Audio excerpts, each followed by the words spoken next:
Welcome. But who are that woman and child? I asked my husband, whom I hadn't seen in 3 years since he went to work abroad. This is my new family. If you don't like it, you can leave, he replied coldly. The mistress, with an almost theatrical joy, added, my baby is going to love this beautiful house. Keeping my cool, I replied firmly, okay, I'm leaving. The following month, my ex-husband, looking deplorable, asked me in desperation, why didn't you tell me? The truth was, welcome to the Deserved Revenge channel. If you're enjoying this story, please subscribe to the channel and like the video for future stories. Hi, I'm Angela, I'm 35 years old, and today I want to share an extremely difficult chapter in my life. It was a period that deeply challenged me, but also strengthened me thanks to my son.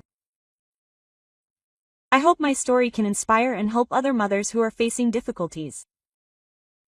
Let me explain how this chapter began. Felipe and I had been married for 13 years. We both worked full-time, which often made Oscar, our son, feel lonely. But our jobs ensured that everything was under control. Oscar, come to dinner. I made beef stew tonight. I called him. I'll be right there, he replied. Felipe and I met 15 years ago through a mutual friend. He is 3 years younger than me, and that difference sometimes made him charming, but also a little irresponsible. However, his youthful energy was always part of what attracted me. Felipe is a sports fanatic and our dates often involved watching games. His radiant expression during the events was worth every minute. We watched soccer, baseball, basketball and many other sports. After navigating that relationship full of ups and downs, we were blessed with our son Oscar and eventually got married. When Felipe learned that he would be the father of a boy, he almost jumped for joy. I can only imagine what kind of boy he will be. He will love soccer for sure, Felipe said. It doesn't have to be soccer, Felipe. He can choose whatever he wants, I reminded him, always respecting our son's personality. Even though I took care of most of the household chores while we both worked, I didn't mind as long as Felipe played happily with our son. Now Oscar, who is in 5th grade, continues to grow healthily, although he often feels lonely due to our full-time jobs. However, there is a reason why our family is not harmonious: Felipe's presence. Oscar tends to be more introspective, preferring to draw and do puzzles rather than get involved in sports. Oscar loves all kinds of puzzles, from traditional ones to number-based games like Sudoku, which have captured his interest. Although I don't quite understand the rules, watching Oscar happily playing fills my heart with joy. However, Felipe strongly opposes these pastimes, as his own interests clash with Oscar's. Felipe has been eagerly waiting for Oscar to take an interest in sports since he was in my womb. He would even force Oscar to play soccer. Oscar, let's play soccer outside. Ben would insist, Felipe, even when Oscar clearly didn't want to. When I intervened, Felipe would huff and storm out of the house, leaving Oscar in tears. This scene had been repeated since Oscar started school. I would hug Oscar trying to comfort him. It's okay, Oscar. You should do what you like. You don't have to force yourself to enjoy what your dad likes, I would tell him.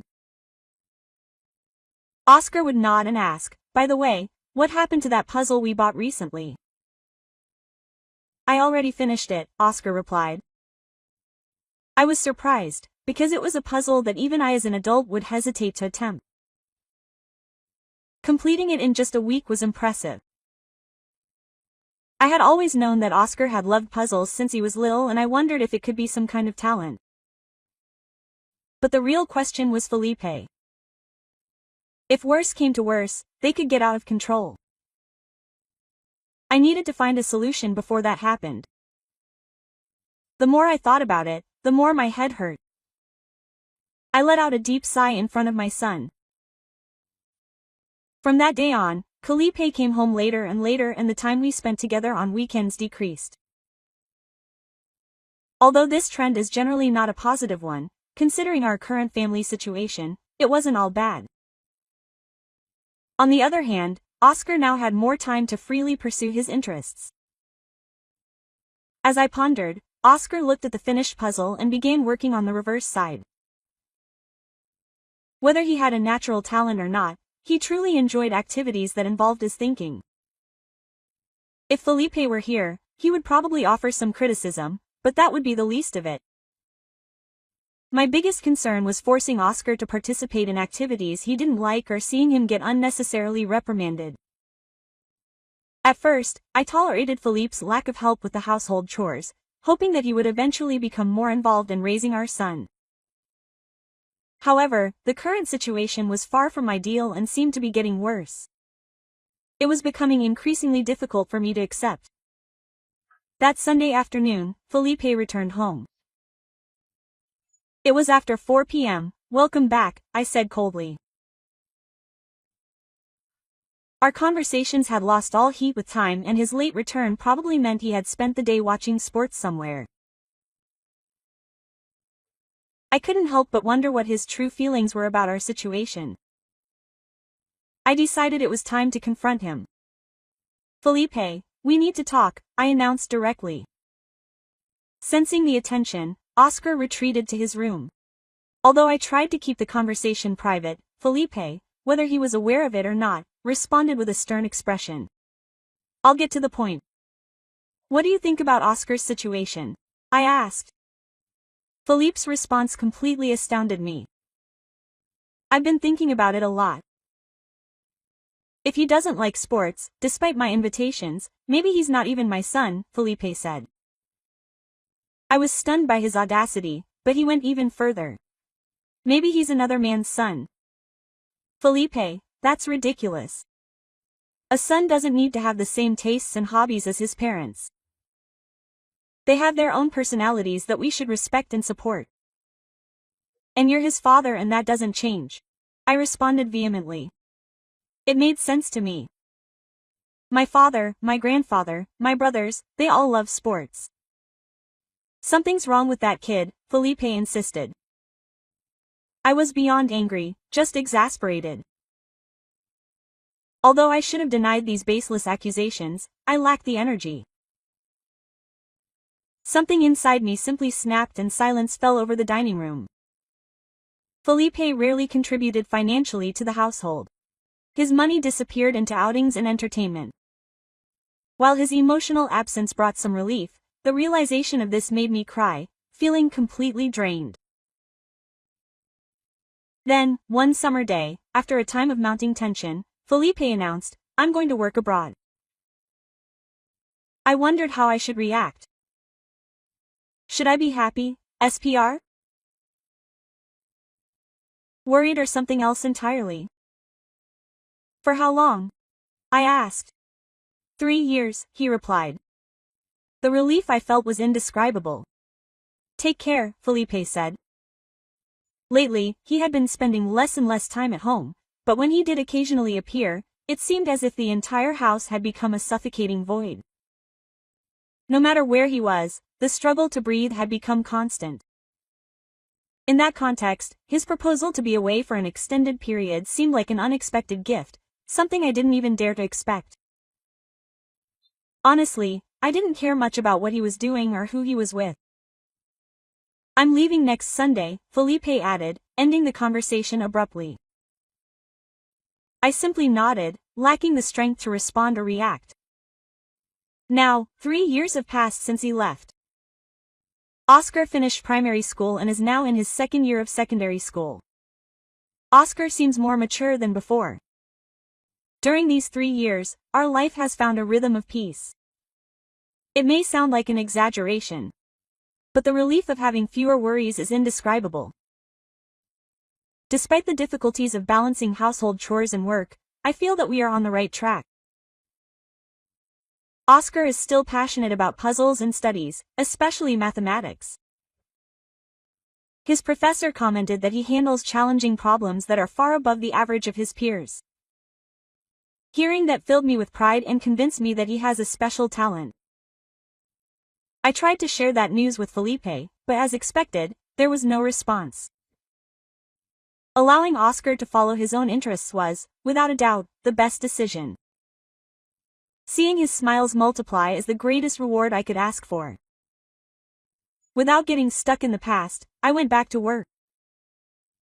Over the last 3 years, remote work has become commonplace and my workplace was no exception. Being able to work from home has been a convenience to better manage tasks and time. Then the doorbell rang.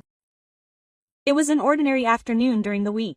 It could be a delivery, a salesman, or something related to the neighborhood association. Oscar was not home at that moment. When I looked at the monitor, I was surprised to see Felipe's face, now darker than I remembered.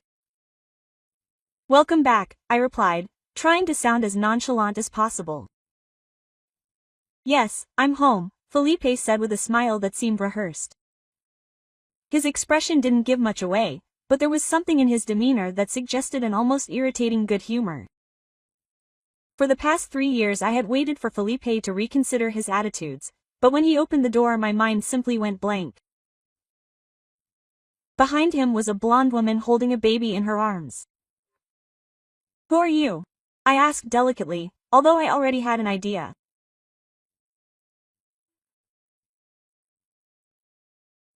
Felipe, with surprising coldness, declared, "This is my new family. Now I will have a real family and a normal child. If it bothers you, just leave." Of course, I expected that. I sighed inwardly. The blonde woman was still smiling and suddenly exclaimed, "What a beautiful house. I can already imagine our children running around here. We will be very happy." My fury turned into involuntary laughter.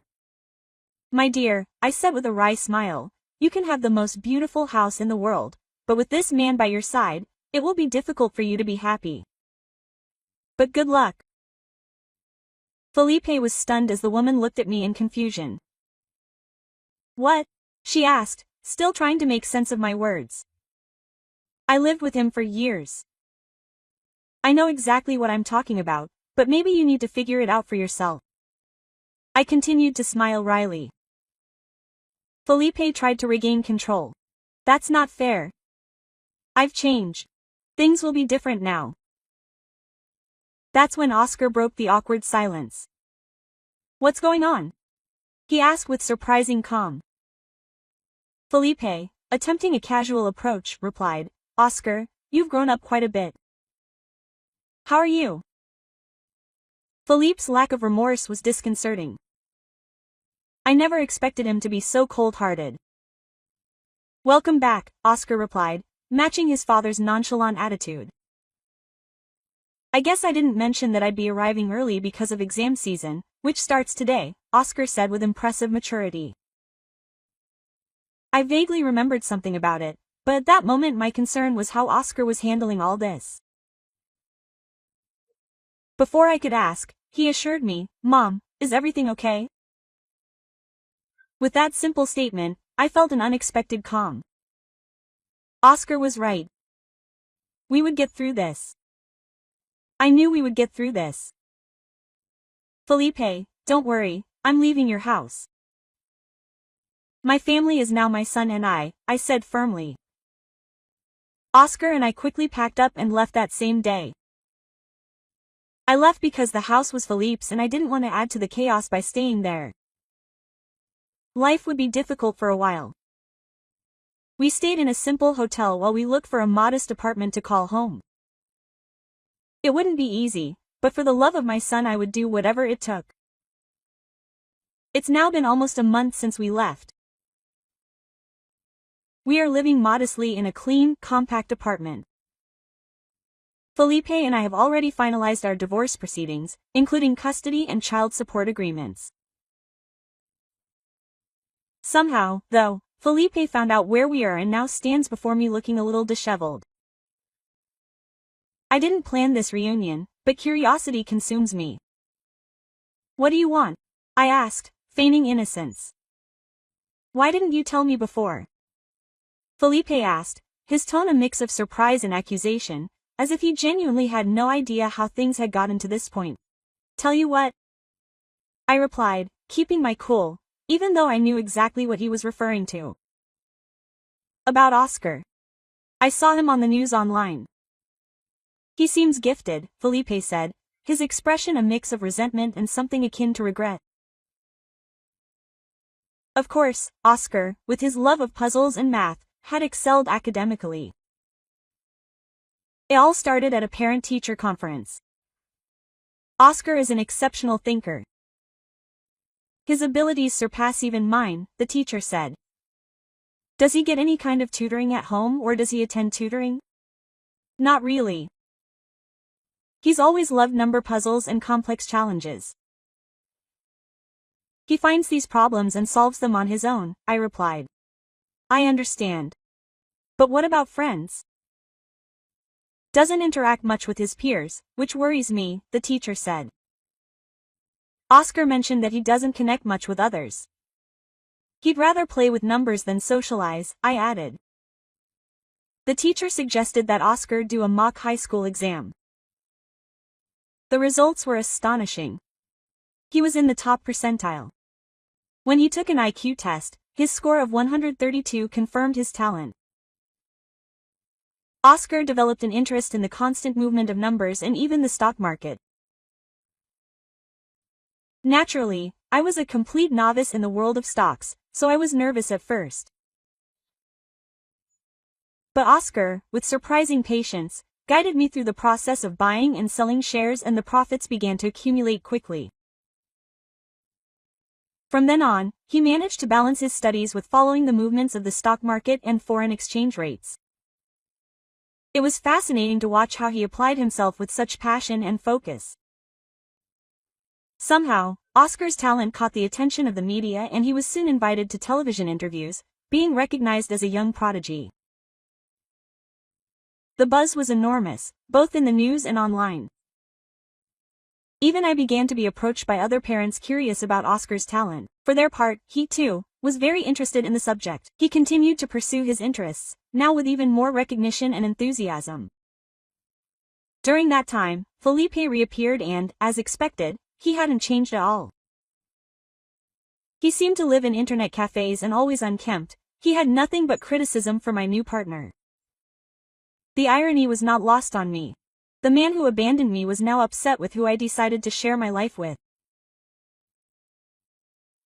"Forgive me, please forgive me," Felipe said almost desperately, but honestly I couldn't find any reason to forgive him. "Forgive you, Felipe? Don't you realize it's too late yet? You are no longer part of this story." Quote. After hearing his cries, I took a deep breath and said, "Is that all you have to say? Are you becoming a nuisance in the neighborhood? Maybe it's time for you to take care of your new family and do things differently this time."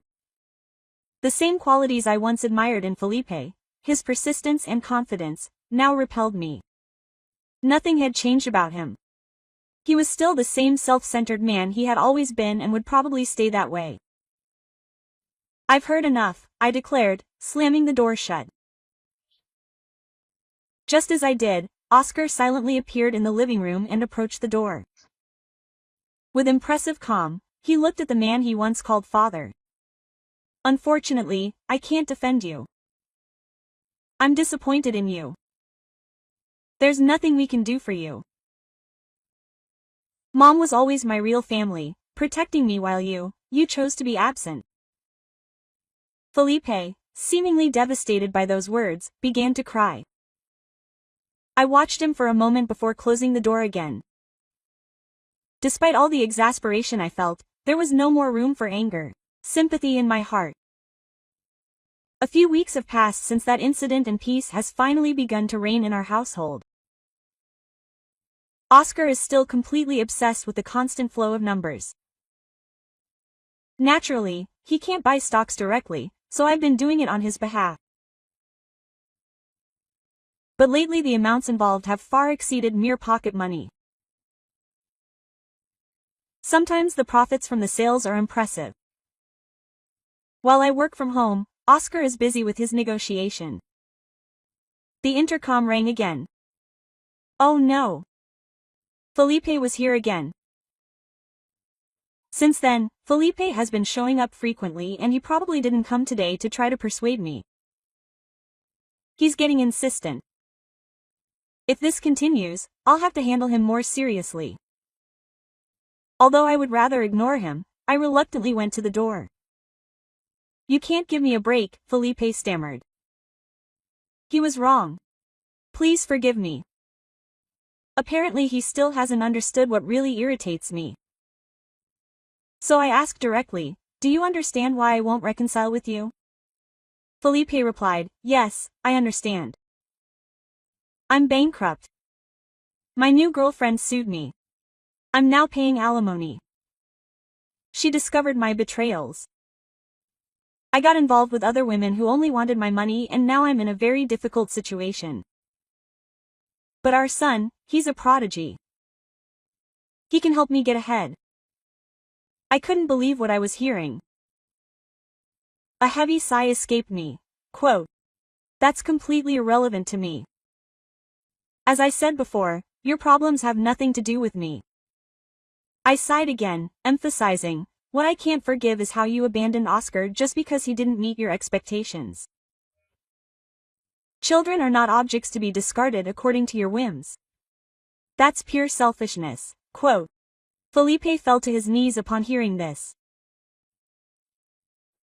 And now, when you're desperate for money, you suddenly want to exploit our son's skills in the stock market. Unacceptable. If you keep showing up here, I warn you, I'll call the police next time. Quote. I closed the door firmly. It was a scene I had lost count of how many times it had played out.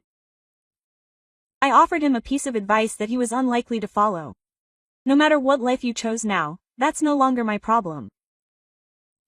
Rumor has it that Felipe is scraping by in a rundown apartment, visiting friends one after another. Financially desperate is a more accurate term, considering his personality. Ever since I threatened to call the police, Felipe has stopped coming here. But it seems he's been doing the same thing in other places, probably playing the victim and conveniently forgetting all his actions. Thinking about it still frustrates me. Amidst these thoughts, I noticed Oscar intently staring at the monitor. He's completely immersed in stock trading. Seeing Oscar so involved, clearly enjoying every move in the market, brings immense joy to my heart. Without taking his eyes off the computer, he murmured, Mom, I want to make things easier for you someday. I want to buy a house for us as a way of thanking you. If things continue well, it's definitely possible. Oscar, what are you talking about? I was able to work and support the two of us because of you. You've already made my life so much easier, I replied with a smile. In fact, Oscar's talent is what allows us to live comfortably, even on one income. However, most of the profits from his deals are being saved for his future. But if we're serious about buying a house, I can't leave everything in Oscar's hands. With a newfound determination, I looked at him and said, Okay, son. Let's work hard together to build our home. Thank you for listening to the story so far. Now I'd love to know what you think about this story. Leave your comments below, share your thoughts and opinions, subscribe to the channel, and like the video for future stories. Amen.